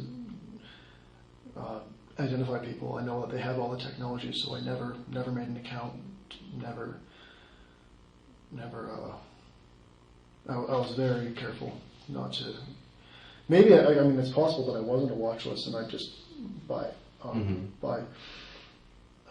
when I ordered the body armor, I had to give my personal information. So I'm assuming I probably already was on one. But when you ordered it, yeah, it was all legal. But even though I didn't actually end up using it at all. But I was very careful until I decided I couldn't take it anymore. you mentioned doing online school. Where do you go to school? I dropped out. I went to Fanshawe. And that's right, you dropped out. I'm saying it now, but I was trying to wonder, like, what am I doing? Like, what is the world coming to? Like, if it just I was just shocked at what the world was coming to, and I was like, well, if they're going to force me to take it to go, then what's the point of even wasting my time being here? Like the world is just changing so fast, and it's I mean, this obviously, I'm sure that it's going to shock the hell out of people, but people are like waking up, like people are starting to notice that there's like this this anti-white agenda going on in the Western world, in the entire Western world. Like it's so out in the open at this point that there's not. It's people are starting to wake up. I know that there's like. Which is why stuff like this happening is inevitable, because they keep pushing and they keep pushing and they keep pushing and they keep escalating the rhetoric, and they keep bringing up more affirmative action, and they keep on taking away more rights and taking away more rights and increasing more mass immigration and printing more fake news. It keeps escalating that white people in the West are starting to.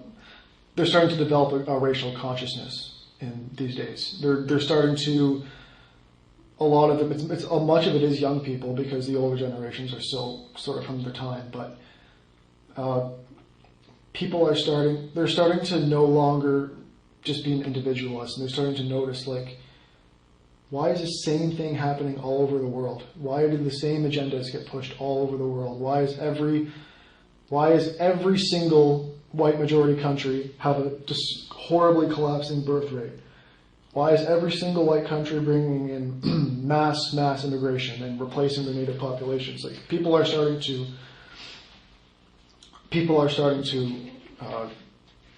wake up, so to speak. Nate, what were you studying? Architecture. Who do you have in your life? Well, there's some people, but I didn't really have anything to lose. There was nothing. Obviously, I know that some people are going to have their lives become a living hell because of what I did, but it is collateral damage. But no, if Talking about family? Just like there's some people that, not just that, but there's some people that that I have had connections with, meaningful connections with, and their lives will become. I know, but I'm in the situation. I was in the position where I had nothing to lose, so I decided to take advantage of that. There's a lot of people who are really upset about what's going on. You know, they have a family to take care of, or a girlfriend, or kids. But in my situation, I didn't have anything to lose.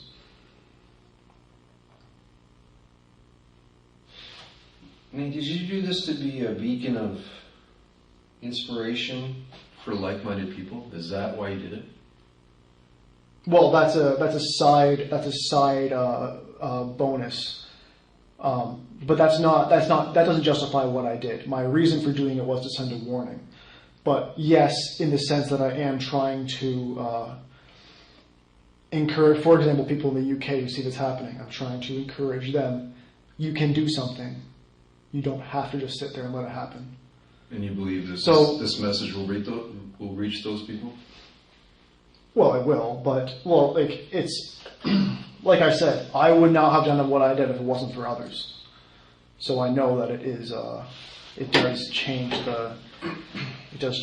the atmosphere with every action. So one of the things that we do in almost any investigation, if the circumstances dictate, is that we obtain search warrants, search people's residences, and yeah, I know that's. I'm surprised I haven't done it already. Well, we still have to wait for the authorization. We have to prepare a search warrant, it has to get approved. Is there anybody else in your apartment? No. Okay. Your apartment is at where we've discussed downtown. Did you ever have any other locations that you stayed at? No, in London. No. No. You had places outside of London? Yeah, I do need to search those too. There won't be anything there, but do you need to search them too? Potentially. Okay. I don't want to, like. Okay. I'm serious. I'm not actually hiding anything, but I'll talk to my lawyer first. But Okay. I'm not hiding anything. Oh, yeah, okay, that's fine.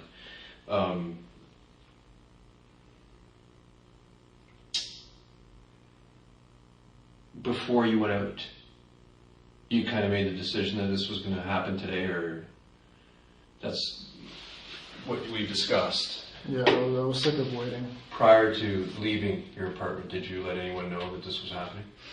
No, I really wanted to get advice, just like from somebody who could tell me, but you can't because, for obviously reasons they're obviously going to report you, so there wasn't anyone that I could really talk to, so. Right.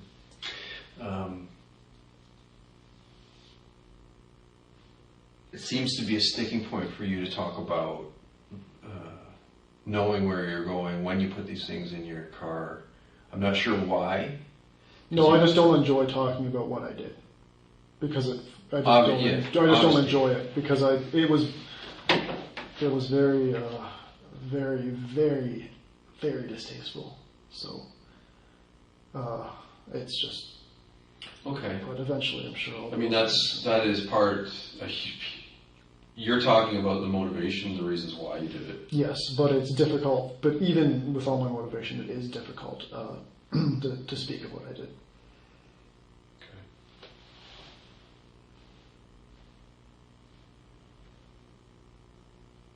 When did you first, the people that you ran over, when did you first see them?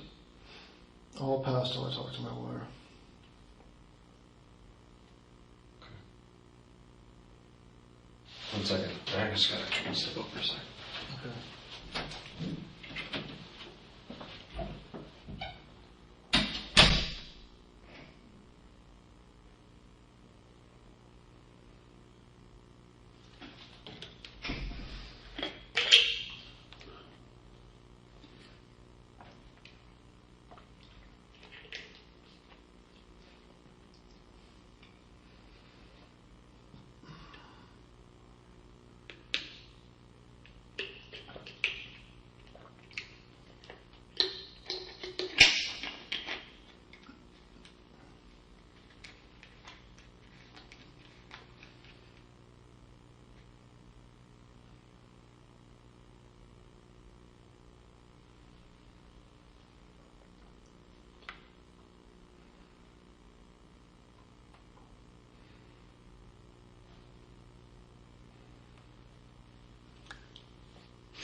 All right, buddy. Sorry No worries.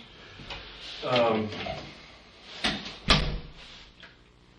It's 3:35. Are you doing okay? Tired? I don't know.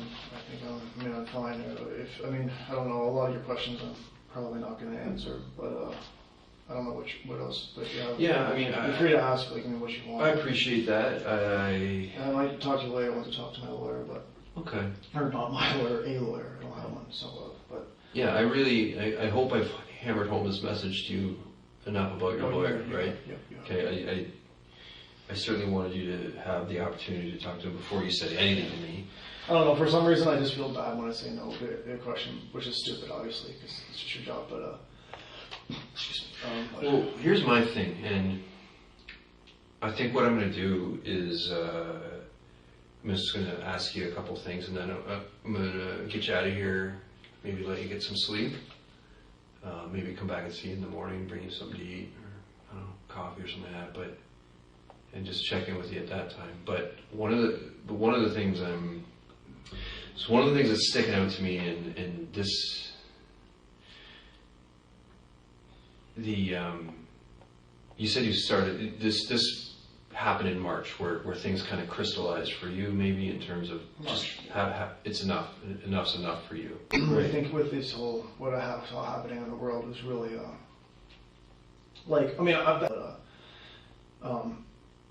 that was when I really thought maybe I should if I do want to do something, maybe it's better to do it now as opposed to waiting. Mm-hmm.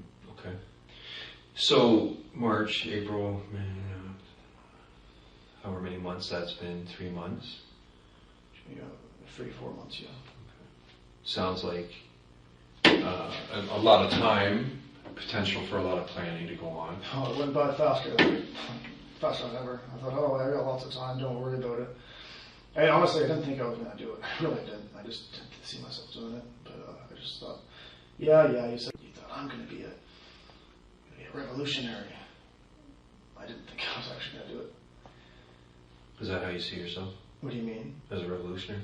Well, we are trying to, the end goal is to overthrow Western governments. So, but what I did is not so much revolutionary in that sense, because I wasn't attacking the government per se. But the end goal, yes, is to create a new society, to make white people able to have control over their lands. And that doesn't mean you hate other peoples. It's just you're allowed to serve the interests of your people and not have everything controlled by corporations and globalists, and not have your politicians bought off by big donors that want to lobby for mass immigration, for cheap labor and stuff like that.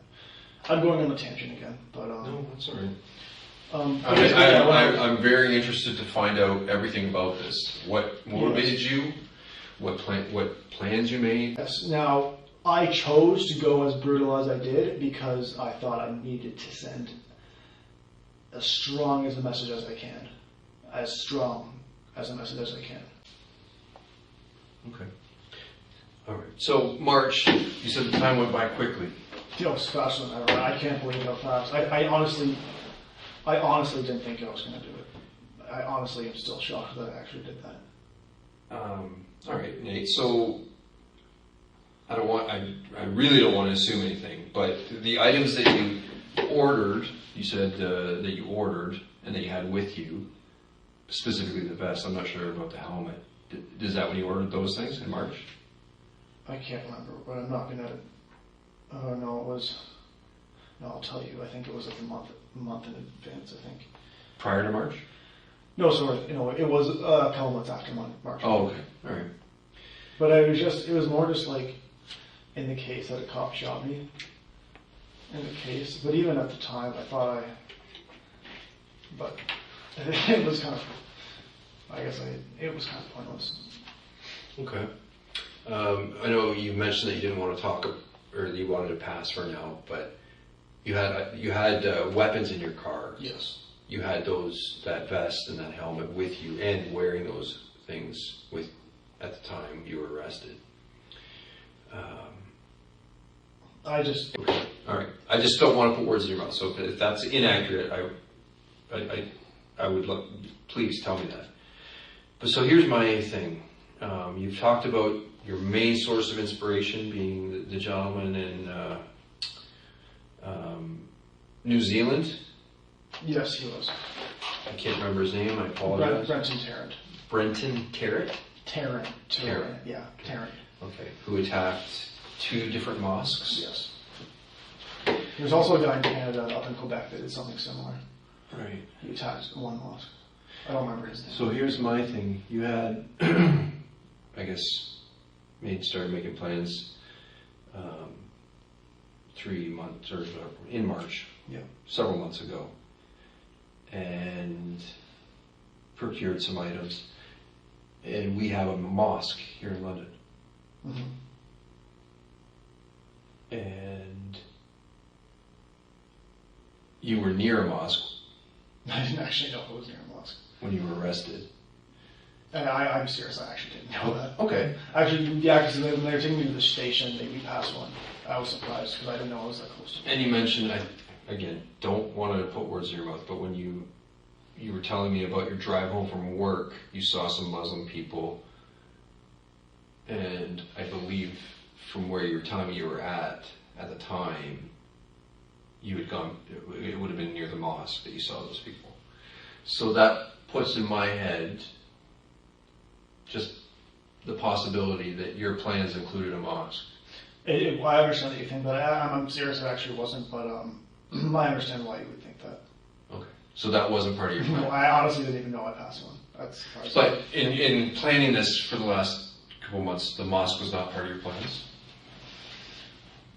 Well, I'm not going to say confirm or deny, but I can say that I took time to think of what I wanted my target to be.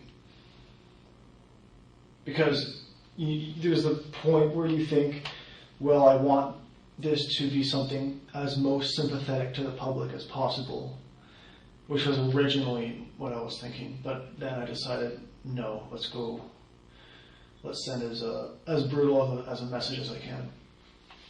So you found... Because from what I can see, it doesn't seem that the government or these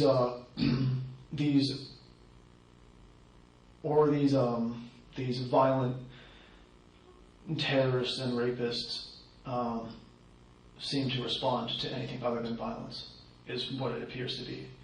I wasn't a revolutionary in the sense that I wasn't attacking the government directly. I wasn't attacking a government building. Actually, but even Timothy McVeigh from the 1995 Oklahoma City bombing, he was a bit of inspiration for me too. Not so much that, not like it was a long time ago, so it's a different thing. But I think he's right when he says the government is committing atrocities in other countries. The federal government is slaughtering its own citizens with these gun grabs. I am simply waging war against the government. And I understand what he's saying. He's saying, you can't say, oh, you're this evil terrorist when it's the government does this stuff every day. You're just fighting. So, I don't know why I keep going on tangents, but yeah, he was a bit of an inspiration as well, although it's a long time ago. Okay, so you just mentioned, prior to talking about Timothy McVeigh, that you knew exactly what you wanted to do, or it took me a while I knew I wanted to do something. I knew that Muslims were probably going to be my target. Okay. But then you chose to go, and you used the words brutal earlier. Yes. So, and I think this was talked about, but you knew there were children there. Yes. And that was intentional, because you knew how it needed to be brutal in order for you to get the message out. I was aiming for the parents, but I knew that there was going to be some collateral damage. And I didn't care, because I think it had to be brutal. Okay. You were aiming for the parents. Yep.